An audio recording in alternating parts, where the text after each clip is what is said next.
Els expedients d'estrangeria han baixat un 27% al 2011 respecte a l'any anterior. Aquesta disminució s'atribueix a la crisi i a la falta de llocs de treball, requisit indispensable per sol·licitar la regularització de la situació dels immigrants. L'arrelament o el reagrupament familiar són els dos tipus de tràmit més demandats.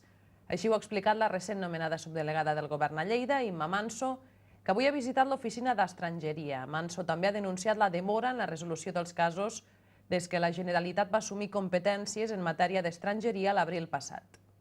La subdelegada del govern, Imma Manso, s'ha entrevistat per primer cop aquest dimarts amb els responsables d'estrangeria.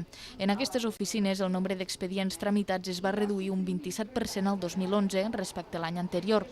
Aquesta xifra suposa que s'han tramitat uns 13.600 expedients menys i la majoria són sol·licituds de reagrupament familiar o d'arrelament. Aquesta davallada, però, no s'ha traduït en una disminució de la feina a l'oficina.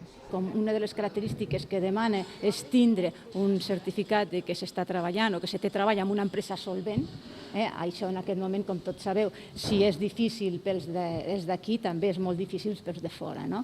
Però això fa que la picaresca augmenti una mica i llavors hi hagi molt més recursos. I la gent vingui molt més a informar-se, per la qual cosa aquesta disminució d'expedients ha portat un augment de lo que serien les tasques tant d'informació com a l'hora de resoldre recursos. Així doncs, l'oficina d'estrangeria atén a una vintena de persones diàriament. Actualment hi ha uns 25.700 immigrants afiliats a la Seguretat Social al conjunt de la demarcació, una xifra que suposa un 5% menys respecte al gener del 2011.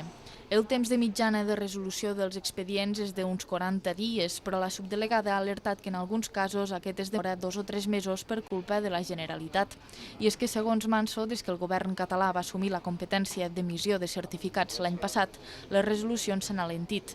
Per aquest motiu, des d'estrangeria es vol agilitzar els tràmits aplicant el servei telemàtic. Necessiten un certificat de la Generalitat d'integració, en un cas, i en l'altre, doncs, en el cas de reagrupament, que hi ha una vivenda en condicions, no? I això que abans ho feien els ajuntaments i que el tràmit era molt més ràpid, ara a l'agafar-ho la Generalitat és quan tenim aquest desfase de 2 o 3 mesos en alguns casos, que fa que moltes vegades uns altres permisos que havien demanat caduquin. No? I això, la veritat, que és un problema per nosaltres. El que intentarem és a veure si això es pot fer d'una manera telemàtica aplicant la llei d'administració electrònica, que és el que tenim que fer. El nombre d'expulsions al 2011 es va mantenir al voltant de les 160 persones, més o menys igual que l'any anterior.